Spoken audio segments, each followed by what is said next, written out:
go.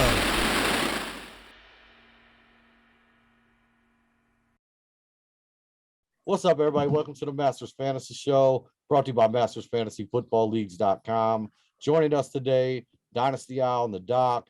As always, I'm the Commish here hosting the show for you. We're the Masters crew. Got some stuff we want to pass along to you guys. Going to kick it over to you. What's up, Doc? Yes. So I got a running back for the people that I think is going to be a league winner in redraft. And, you know, a pretty nice piece to go and get in Dynasty as well. That is Jets. Go ahead. One sec. Can I get a Jalen Rose for the people? Yes, absolutely. And this guy is Michael Carter, Jets running back. And a lot of people are familiar with the name now because he just had a 30-plus point game against the Bengals. But it hasn't just been that game. He's actually had a rushing touchdown in 3 of his last 4 games, 23 targets in his last 2 games as well, with Tevin Coleman out. And Tevin Coleman's role is just continuing to get smaller and smaller as the season goes on. I don't think we were really worried about that for an entire season anyways. But yes, Michael Carter, the numbers don't lie. He's getting crazy production. And the thing I like the most about it is that the Jets still stink. They're going to be losing every game they play in, and he's just going to keep getting dump offs after dump off after dump off after dump off. And again, I think I said this in a different show. It's going to be similar to me to like how Eckler was when he first started, where it's like, yeah, this guy's producing, but I don't know who he is. I don't really trust him. I think he's going to be still pretty affordable for a guy. I mean, there's not many guys out there that you can say are affordable that have scored 3 touchdowns in the last 4 weeks and have had 23 targets their last 2 weeks, you know? I mean, the production speaks for itself, but it's not, his name doesn't carry that much weight left, or yet, I should say. So I feel like there's a lot of like middle of the road running backs. Like I think of a guy like, I don't know, maybe like a Leonard Fournette that I feel like would be way more attractive to somebody. And maybe not, but I just feel like there's guys out there with names that haven't been as good or productive as Michael Carter. And honestly, I think his floor is better than a lot of these middle of the road running backs for the rest of the season. And yeah, I think this is a guy, redraft, obviously you see the upside. He's getting a ton of catches. I think, you know, I don't know that he continues this tear into next season. Because I feel like the Jets offense is probably going to get a little bit better and they won't have to just keep dumping it off to him. But dynasty wise too, I mean, again, this is an affordable running back.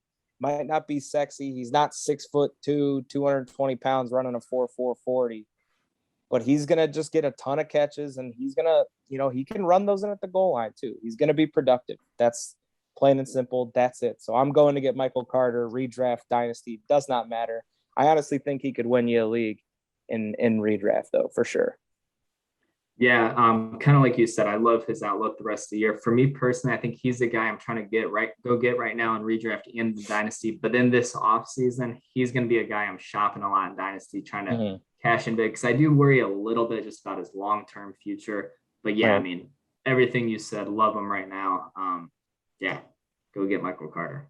Yeah, the production seems to be coming from out of nowhere. I don't think a lot of dynasty owners, me included, you know, was really expecting some of the production we've got out of him the last couple of weeks. And just, I think it's a good point. I think in the last couple of weeks, he's leapfrogged a lot of those middle-aged running backs. Just taking a look at the list, there's a few guys I have in mind. And I want to pass them on to you guys, see which one you'd rather have. First guy that comes to mind for me, Josh Jacobs. Yeah, I feel like I'd rather have Carter. Right. And I feel like that's, for me, I feel like that's happened in the last 2 weeks. Like he's kind of leapfrogged Josh Jacobs, another guy, although injured, that he's leapfrogged for me these last couple of weeks. Chris Carson, I think you can add his name to the list.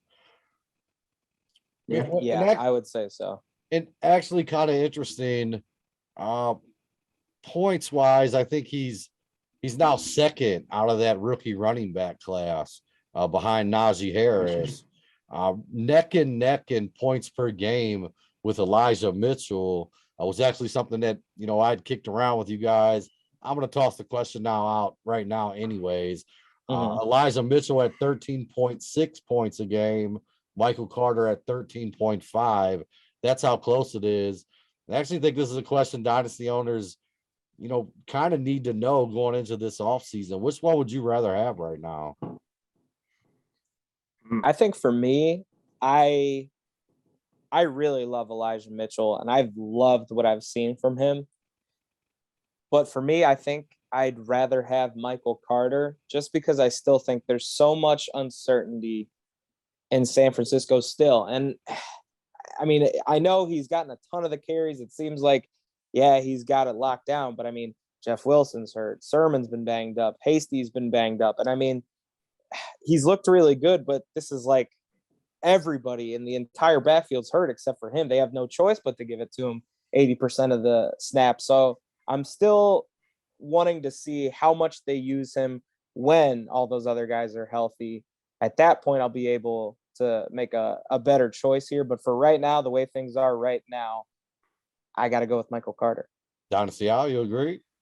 So, man, talking about Elijah Mitchell and Michael Carter just makes me think of, the old El Paso soft taco or hard taco commercial. Why not both, But Yeah. That's what I was thinking with it too. Why not both of them? But no, I think I'd go Michael Carter as well. I think he's just got, a little more of a secure role in the fact that he's got, that pass catching skill set where that's not going away. Whereas, which I know it didn't happen, but I mean, had San Fran traded for a Marlon Mack type of back, like then all of a sudden Elijah Mitchell's role could really get threatened.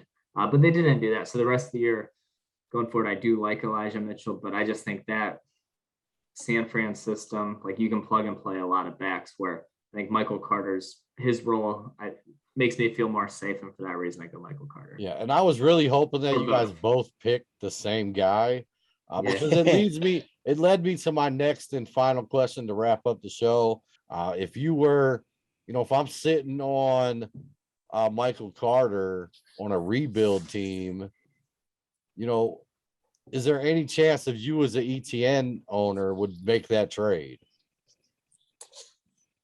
I would keep ETN. You would? I would too. I don't know. I still think there's so much potential. I don't know. It's hard for me to give up on him after not seeing anything yet. I got to see something first. Gotcha. One other name, we're talking about the Michael Carters, the Elijah Mitchells. I think he's a little bit down on the list past them, but creeping up there for me is Khalil Herbert. Yeah. He's sneaky upside behind David Montgomery, but and that was a guy. For another day. That was the guy I actually thought about adding to the list. Like, which one would you rather own right now? Michael Carter or David Montgomery? Ooh. Oh. I'd still go Montgomery, but it's getting close. I think I would too. It's getting close. Yeah, I agree. mean, yeah, definitely. All right, good stuff. And I know I went a little bit off topic there, but I was thinking about making that trade today where I had Carter and I was looking at the ETN owner. I just didn't know if that offer would be disrespectful or if either one of you guys would even consider it at this point. I don't know. Just a thought. Yeah. I think you have to consider it for sure, but yeah, it's tough. All right, guys, that's going to wrap up this edition. As always, thanks so much for watching. If you could hit the like and subscribe button, love for you to come be a part of the Masters family. Any last words, guys? Thanks for listening. Yep, thank you, folks.